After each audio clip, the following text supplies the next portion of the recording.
교수의 꿈을 이룬 지 8개월 만에 일어난 의문의 죽음. 과연 그녀에게 무슨 일이 있었을까? 지난달 28일 새벽 충남 아산의 한 아파트 화단에서 30대 여교수가 숨진 채 발견됐습니다. 이 아파트 9층에 살았다는 여교수는 자신의 집 앞 복도 창문에서 떨어진 것으로 확인됐는데요. 저희도 누구인지는 몰라죠. 나중에 형사들이 와서 이야기를 해서 발견 당시 여교수의 얼굴은 스웨터로 감싸져 있었다고 합니다.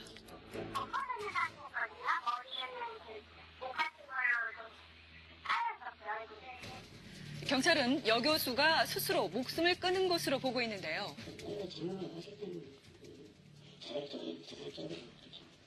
하지만 유가족들은 타살 가능성을 강하게 주장하고 있습니다.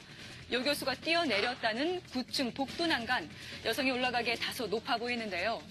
이 베란다의 높이가 123cm 보이시죠? 그리고 성인인 제가 섰을 때도 가슴 정도의 높이입니다. 때문에 여교수가 받침대도 없이 이곳에서 뛰어내릴 가능성은 굉장히 낮다는 것이 유가족 측의 주장입니다. 게다가 가깝고 높이가 비교적 낮은 베란다 창문이 아닌 현관문 밖 복도에서 떨어졌다는 게 이해할 수 없다는 건데요. 또 유서를 남기지 않았고 죽기 하루 전엔 평상시와 다름없이 어머니와 전화 통화까지 했다고 합니다. 6시 동생이 성당에 들었다가 집에 들어갈 거고 내일 우리 밤 끝나고 올라가기니까 걱정하지 말라고. 죽음의 의혹이 커져가는 가운데 여교수가 일했던 대학교 안에는 작은 분향소가 마련돼 있었습니다. 이 여교수의 갑작스러운 죽음으로 학생들도 많이 당황해하고 있었는데요. 부임하시고 아직 1년도 안 되셨는데 분리수업이 있어서 애들이 교육도 많이 받고 되게 젊고 예쁘시고 되게 마음에 드는 교수님이었는데 올해 3월부터 이 학교에서 전임 강사로 일해왔다는 여교수. 15년 동안 유명 대학의 재단에 근무하면서 일과 공부를 병행해왔다고 합니다. 꾸준히 연구 실적도 올리면서 공부한 결과 교수의 꿈을 이룰 수 있었는데요. 교수가 되는 게 꿈이었고요.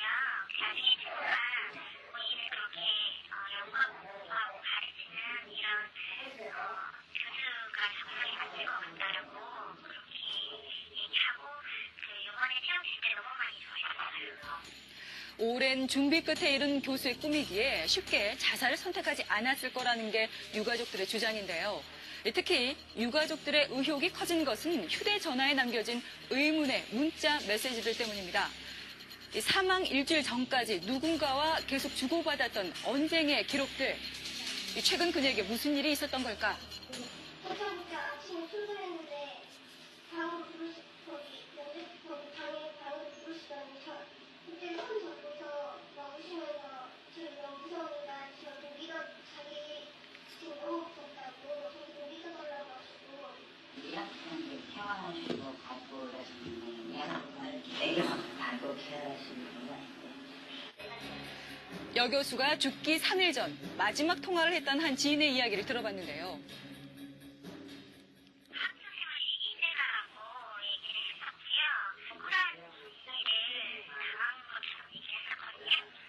교수님으로 인해서 힘들어하는 것처럼 보았는데 나중에는 꼭 그뿐만 아니라 주변 환경이 다 힘들게 하는 것처럼 얘기를 했어요. 또한 신변의 위협을 느낀다며 극도로 불안해했다고 합니다. 당하는 것 같고 전화가 요청도 되는 것 같고 그리고 뭐 옆방이 뒷방이 제가 계속 소리를 내서 밤에 잠을 자는 거 굉장히 괴로워했어요. 심지어 자신의 휴대전화가 도청당하고 있다고 생각한 여교수는 죽기 3일 전 휴대전화를 정지시키게 이릅니다. 유가족들에 따르면 여교수는 동료 교수 때문에 힘들다는 얘기를 자주 했었다고 하는데요. 그 동료 교수가 바로 의혹의 문자 메시지를 보낸 발신인이기도 했습니다. 단목으로 가서 숟가락도 제대로 안 넣고 뭐 이렇게 어디 움직일 때 막내가 제일 먼저 가서 뭐 어떻게 안 하고 막 그런 막 얘기를 하면서 엄청나게 막 걔들 나쁘네 막 그러면서 공부시키나 봐라 그런 식의 얘기를. 이 여교수에게 문자 메시지를 보낸 같은 과 동료 교수에게 문자 메시지 내용에 대해 들어봤는데요. 이 여교수의 갑작스런 죽음에 자신도 놀랐다는 동료 교수는 1학기 때는 식사도 자주 하고 여교수와 잘 지내왔었다고 합니다. 자, 그런데 여교수와 문제가 생긴 건 지난 9월 이후. 방학이 끝나고 와서 강의평가 우수론이 발표하던 날이었거든요. 근데 다른 과들은 전부 전임 강사들이 강의평가 우수상을 받았던 것에 반하여 우리 과는 제가 받았으니까 저한테 어떤 타겟이 오지 않았나 싶고요. 네, 특히 유가족들이 협박 메시지라고 주장하는 이 문자의 의미가 무엇인지 물어봤는데요. 2학기에 집중되는 그런 일들에 대해서 제가 도와주지 않는다면 사실 일이 너무 많습니다. 제가 지금 맡고 있는 것만 해도 한 7, 8가지 될 텐데 그런 일들이 제동 없이 사실 잘 안 될 거거든요. 왜냐하면 내년 2학기 때 일 엄청나게 떨어지면 이제 한번 당해봐라. 점점 의혹이 더해가는 가운데 보다 정확하고 빠른 수사가 이루어져야 하는 상황인데요. 중재자들 또 변호사자에 관련 친했던 시민 또 조사를 받고 이거까지 다 분석하면 2월쯤에는 좀 받아야지 않습니까? 다만 이제 정확한 진실을 좀 알았으면 좋겠어요. 왜 이렇게 죽게 됐는지.